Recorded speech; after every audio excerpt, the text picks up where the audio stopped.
Aye. Aye. Opposed? 8.2, Oppidan's pre-application request for tax abatement. Ms. Rosenfeld? Thank you, Mr. Mayor, council members. Oppidan is requesting the review of a pre-application for tax abatement on the proposed Coburn Superstore. The application and correspondence from the applicant is attached. Also included with your packet is the 2004 business subsidy policy, which is currently in effect. Just to give you a little bit of information as far as the process for tax abatement, since we haven't had this before in the city. The pre-application is submitted with a $200 fee by the applicant. The EDA and City Council review the pre-application to determine if the request meets the requirements for the business subsidy policy. If the request meets the requirements, the EDA and City Council can inform the applicant they may apply for the full application. The full application consists of a $5,000 fee plus significant financial information from the applicant, including a financial commitment from the bank, financial statement, pro forma analysis, and background material of the company, and in this case, the proposed tenant. After the full application request has been made and materials received from the applicant, the city's financial advisors, which is Ehlers and Associates, reviews the materials with staff and determines if the city is financially capable of providing a business subsidy. Ehlers and city staff also review the financial status of the applicant and proposed project. Once this has been completed, the full request, along with the financial analysis from the city, will go before the EDA and council for final action. If the applicant also requests another jurisdiction to abate taxes, such as Scott County, and in this case they are, the applicant will apply directly to that jurisdiction. The city will work with that additional jurisdiction on the request. So that's a summary of the process. In regards to this applicant, they are requesting a pay-as-you-go tax abatement in the amount of $500,000. The certain time period has not been requested at this time. Oppidan is requesting the city and the county abate the taxes. For tonight's meeting, we've asked you to review the 2004 business subsidy policy in conjunction with the application materials submitted from Oppidan. The EDA did discuss this at their December 14th meeting. All commissioners did vote in favor of moving this application to the next level. Paul Tucci with Oppidan was present and further explained the request for tax abatement. They will present at the council meeting as well. They are here tonight and can take any questions. Questions from the commissioners included the requested amount and if this dollar amount was higher than other requested projects. Mr. Tucci indicated the amount they request ranges depending on the project. EDA commissioners questioned the relationship of Oppidan to Coburn's. Mr. Tucci did indicate that Oppidan is the owner developer and Coburn's is the tenant. It was also pointed out that the requested tax abatement is for the incremental taxes only.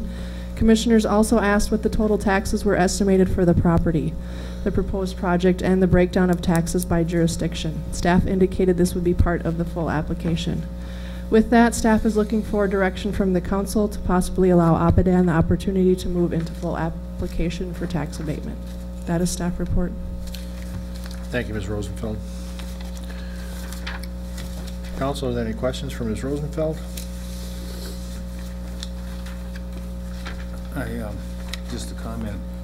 We're here tonight to determine whether it meets the requirement to go on to the larger, request and forms and so on.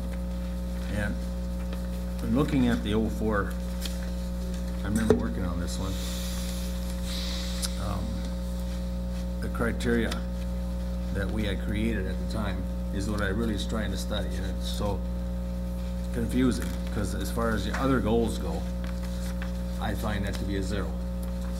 None of the other goals are being met by this request. Am I right or wrong? Mr. Mayor, Councilmember Lang, I can just kind of go over that with you, and he's referring to the first page of the subsidy policy, item number 3, the criteria. It indicates, if you look at item C, it indicates that if after the public hearing it is determined that creation or retention of jobs is not a goal, the wages and jobs required may be set to 0. If creation of jobs is not a goal, the business subsidy must achieve at least one of the following.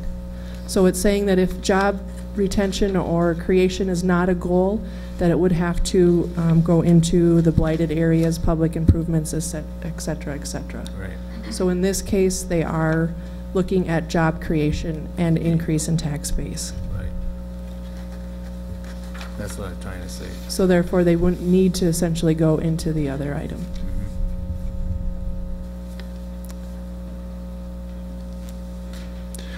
Any other questions from Ms. Rosenfeld? We also talked briefly about, we are creating a competitive business to somebody that's already in town and helping them do so. And I've always thought that that was an issue to consider, if that's what we really want to do.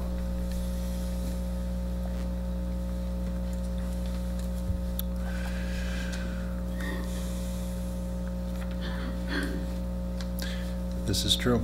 Mayor, Yep. Council, if I may, at this time, you are not making the decision whether or not you are going forward with abatement. Mhm. You're just making the decision that this application qualifies for our business subsidy and they are eligible to move forward with full application.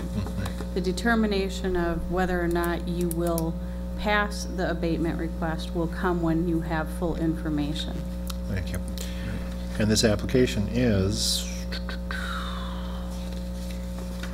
the reason we've come to this step is because this next phase of the application has cost these folks about $5,000. And then that's subject to the review of the city staff, and then the information is gathered from the various taxing authorities. It's just for us, though. The $5,000 fee that goes in is just the city of Belle Plaine's portion, right? Okay, just applies to us. And then we will be able to get information from that that will be able to make a decision regarding how many jobs, what the jobs are going to pay, et cetera. Right now we have a narrative in front of us, but we'll actually get detail. And we will also be given the information regarding the exact, a pretty close number as to what this thing is going to generate in tax revenue. And so it's really whether or not these folks want to risk, I mean, we're essentially asking for more information that's going to cost them $5,000. So, Where does this $200 fee and $5,000 fee go? The general fund? where does it go? Yeah.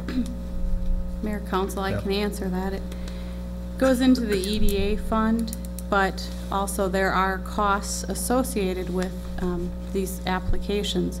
The pre-application is also reviewed with the city's financial advisor to come up with some base numbers to help the developer determine whether or not the pre-application is worth pursuing in full. There's a charge for that, as well as when we go into full application,